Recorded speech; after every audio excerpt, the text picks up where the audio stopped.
Salut, c'est Bubu. Et aujourd'hui, j'avais envie de vous présenter mes différents achats que j'ai faits dans les derniers temps. Ça se peut que ça soit une série hebdomadaire ou aux semaines, ou que j'en fasse plus jamais, parce que ça va être assez irrégulier. Et c'est sans texte. Ça fait que ça se peut que je m'en remonte puis que je cherche mes mots des fois. Ça fait que c'est ça. On commence. On commence tranquillement avec des jeux de NES. Ça, surtout des fillers, là, c'est pas des gros titres.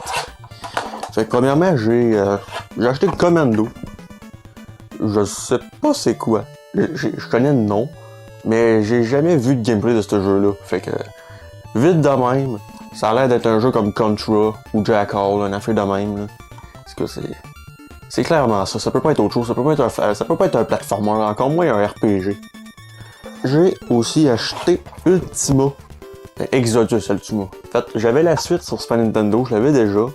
Donc ça doit être un RPG. Ça a clairement la gueule d'un RPG si tu regardes la pochette, là. C'est clairement ça. Ça va pas coûter bien cher, là. Je me souviens plus comment il m'a coûté, ici. Ah, ça m'a coûté. Je me souviens pas. En tout cas, c'est un RPG. C'est à NES. Je pars souvent du principe qu'un RPG, c'est à NES.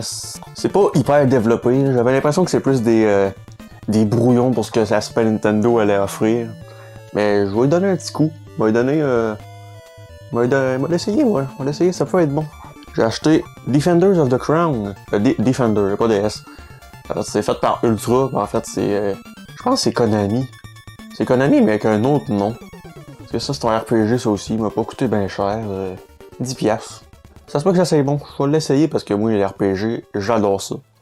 Et un autre jeu, un classique, mais pas pour les bonnes raisons. Back to the Future.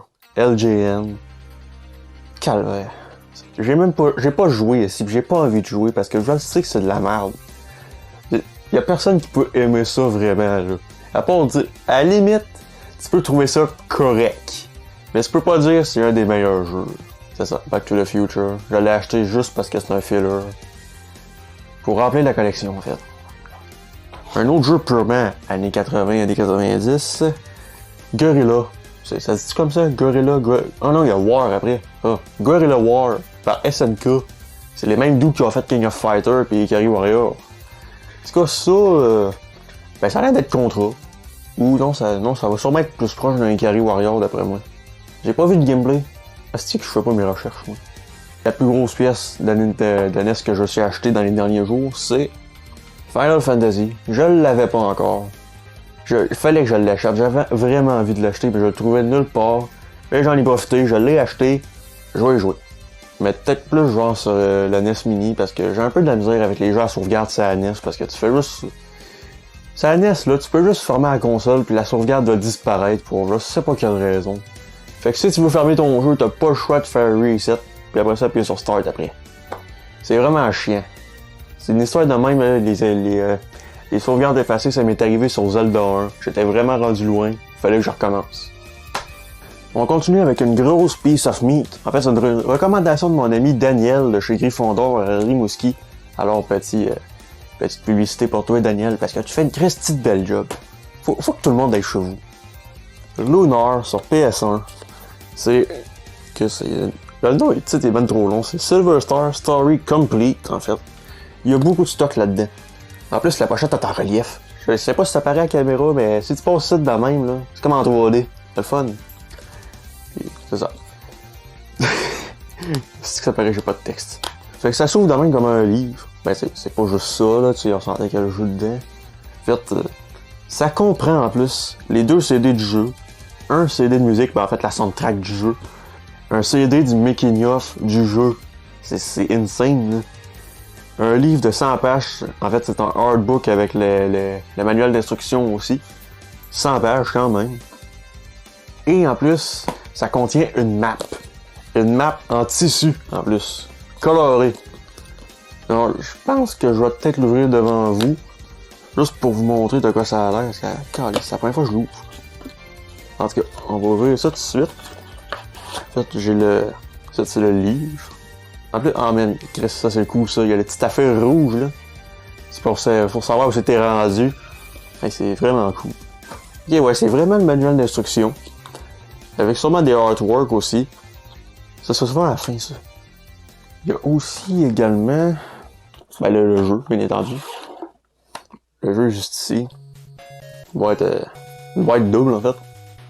C'est souvent le cas pour les jeux longs. Tout mon jeu est en très bon état. C'est vraiment beau.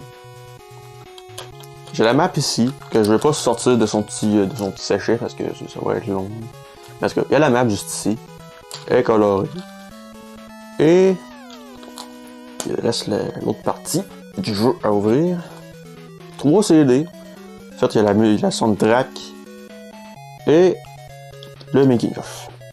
C'est ça, je pense. C'est le making of. Ouais, je suis en train de faire fuck you à mon public. Désolé, c'est pas intentionnel cette finger-là. Là. C'est juste la manière que je tiens mes CD d'habitude. Non, je l'ai mal mis! Je l'ai mal mis! Faut que je mette le côté du livre. De même. Ah, c'est un chat! Dis bonjour à la caméra du Bebop. Bonjour. Oh, t'es beau. Prochain jeu. Alors ça, c'est pour le LOL. C'est un défi que mon frère m'a lancé pour je sais pas quelle raison. Il n'y avait pas d'enjeu, rien. C'est juste pour dire, t'es pas game de l'acheter. Je l'ai fait finalement. Barney Hide and Seek Game. Ah, c'est tabarnak. Y'a rien d'adulte ce jeu-là. C'est juste un jeu de cache-cache de Barney. C'est tellement facile. Tu peux pas mourir dans ce jeu-là parce que au bout d'un moment, si t'arrêtes de contrôler ton personnage, il va juste se mettre à bouger tout seul. Ce jeu laisse beaucoup trop de chance aux enfants. C'est pas un bon jeu pour enseigner hein? Fait que c'est ça, le jeu est complet. J'ai le manuel ici qui est un peu magané, mais on s'en calait, c'est un jeu de Barney anyway, là. Je vais pas me mettre à chialer sur son état. La cassette est correcte, là. C'est un jeu de Barney, sacrament. Prochain thème. En fait, je vais les présenter en même temps parce qu'ils sont un peu dans la même catégorie, on va dire. C'est des jeux japonais. Majoramas version japonaise et Super Smash Bros Melee version japonais.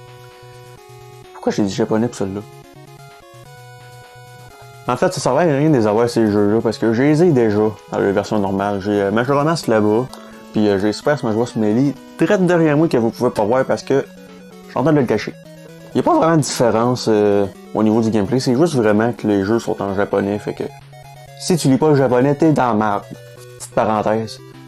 Maudit que les artworks japonais sont beaucoup mieux que nos artworks à nous autres. Fais juste checker ça, là. C'est beau. C'est beau. Je pas Smash Bros Melee aussi, j'aurais vraiment préféré cette pochette-là comparée à la pochette que nous autres on a eue. Je vais te la faire apparaître à l'écran, là, parce que en tout cas, vous la connaissez toutes, anyway, cette pochette-là. Là. J'avais vraiment l'impression que la pochette nord-américaine de Melee, c'était vraiment juste un screenshot du jeu, fait que... Prochain jeu que je me suis acheté, Golden Sun. Alors ça, c'est un très gros morceau parce que je l'ai payé 150$. C'est le deuxième jeu le plus cher que j'ai acheté dans la petite batch que j'ai acheté récemment. Juste derrière Lunar. Fait que lui, il est complet en boîte. Il y a le manuel pis tout, donc... je vais peut-être pas l'ouvrir au complet à la caméra, mais vous montrer quoi ça a l'air. Fait que c'est ça. En fait, le jeu, c'est un RPG, comme tout le monde connaît. En fait, ce jeu-là est tellement connu, j'ai pas vraiment besoin de présenter tant que ça. Fait que...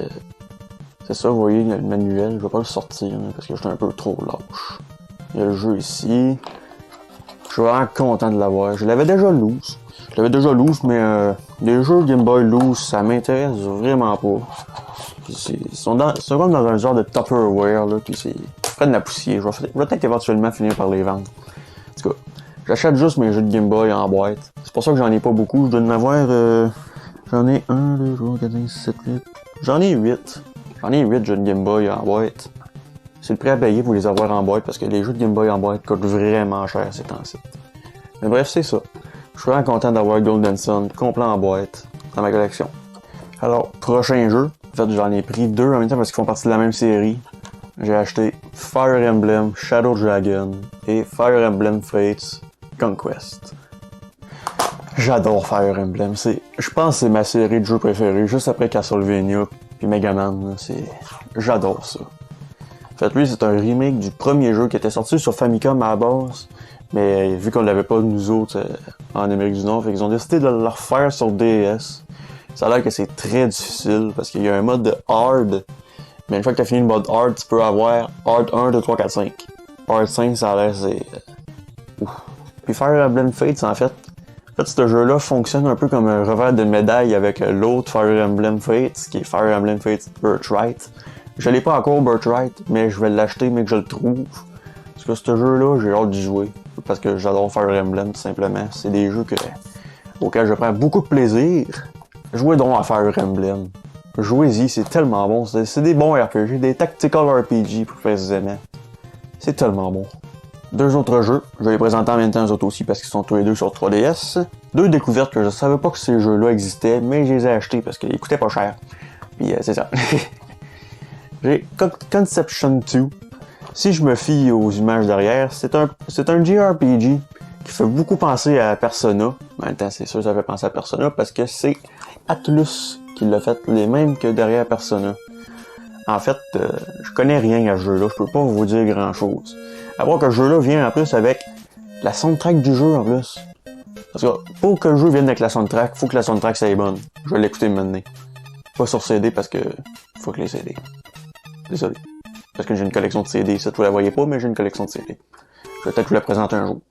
J'ai aussi également acheté Virtue's Last Reward. Ça non plus, je savais pas c'était quoi. Mais apparemment, je regarde derrière, c'est un visual novel en fait. Visual novel, c'est un roman interactif un peu à la manière de Doki Doki Literature Club pour les gens qui connaissent ça. Désolé à vous. J'ai beaucoup aimé Doki Doki Literature Club. Alors ça se peut que j'aime vraiment beaucoup ce jeu-là. Ben, ce jeu, roman interactif, parce que je pense pas qu'un roman interactif, on puisse vraiment considérer ça comme un jeu.